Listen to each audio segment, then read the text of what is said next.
അങ്ങനെ നമ്മൾ ഇച്ചിരി നേരം വൈകിയാലും ഇപ്പോൾ സമയം ഇവിടെ ഏകദേശം ഒരു 5-6 മണി ആകുന്നതേ ഉള്ളൂ. എന്നിരുന്നാലും വളരെ ഇരുടായിപ്പോയി. അങ്ങനെ സാൽമിയ എന്ന് പറയുന്ന സ്ഥലത്ത് ഒരു ബീച്ച് ഏരിയയിൽ ഇവിടെ ചെറിയതായിട്ടുള്ളൊരു ഫെസ്റ്റിവൽ കാര്യങ്ങൾ അങ്ങനെയൊക്കെയുള്ളൊരു പ്രദേശത്താണ് ഇപ്പോൾ ഇവിടെ എത്തിപ്പെട്ടുള്ളത്. ഞാൻ നിൽക്കുന്നതിൻ്റെ നേരെ ബാക്ക് സൈഡിലായിട്ട് വരുന്നത് കടലാണ്. കടൽ ഇരുട്ടാണ്, അതുകൊണ്ട് ഒരു വലിയൊരു ക്ലിയറോ കാര്യങ്ങളൊന്നുമില്ല. അപ്പോൾ നമ്മൾ കടലിൽ നിന്നും കൊണ്ട് മാറിയിട്ട് നമുക്ക് ഇവിടുത്തെ കാഴ്ചകൾ നമുക്ക് കാണാം.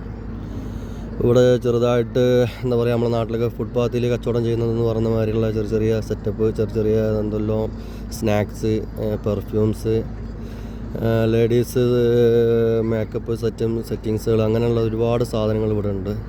പിന്നെ കുട്ടികൾക്ക് കളിക്കാനുള്ള അതിനുള്ള ഒരു സംവിധാനങ്ങൾ കാര്യങ്ങളൊക്കെയാണ് ഇവിടെ ഉള്ളത്. പിന്നെ ഒട്ടകത്തിനെ കാണുമ്പോൾ നമ്മളെ സലീം കുമാറേട്ടനാണ് ഓർമ്മ വരുന്നത്.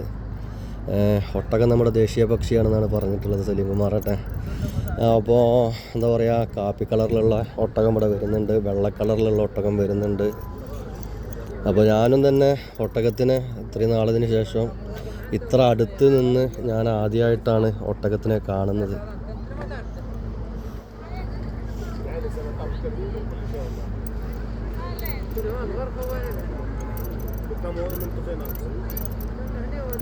ആഹാ, പിന്നെ ഇവിടെ കഴുതകൾ.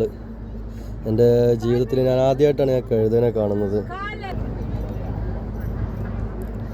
2 കഴുതകളാണ് ഇവിടെ ഉള്ളത്. അതിമനോഹരമായിട്ടുള്ള കാഴ്ചകൾ കാര്യങ്ങളൊക്കെയാണ്.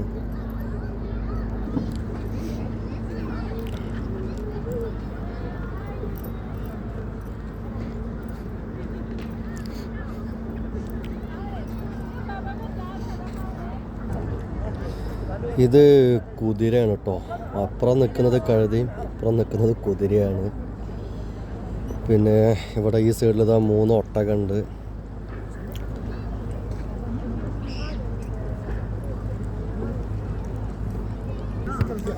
ഇവിടെ അറബികൾ കാവ ചായ അങ്ങനെ സംഭവങ്ങളൊക്കെ ഉണ്ട്. ഇവിടെ എന്താ പറയുക, പകൽ വന്നു കഴിഞ്ഞിട്ടുണ്ടെങ്കിൽ ഇത്രയൊരു മനോഹരമായിട്ടുള്ളൊരു കാഴ്ചകൾ കാണാൻ ഒരിക്കലും കഴിയൂല. രാത്രിയിലാകുമ്പോൾ ഇങ്ങനെയുള്ളൊരു വൈബായിരിക്കും. എന്നിരുന്നാലും ഗൾഫ് രാജ്യങ്ങളിൽ അല്ലെങ്കിൽ സിറ്റിയിൽ ടൗണിലൊക്കെ പോയി കഴിഞ്ഞിട്ടുണ്ടെങ്കിൽ ഇത്രയും മനോഹരമായിട്ടുള്ള കാഴ്ചകൾ കാണൽ ഇവിടെയാണ്. രാത്രിയിലാണ് കാണാൻ നല്ലൊരു വ്യൂസ് കൂടുതലുണ്ടാവൽ. ഇത് റെസ്റ്റോറൻ്റാണ്.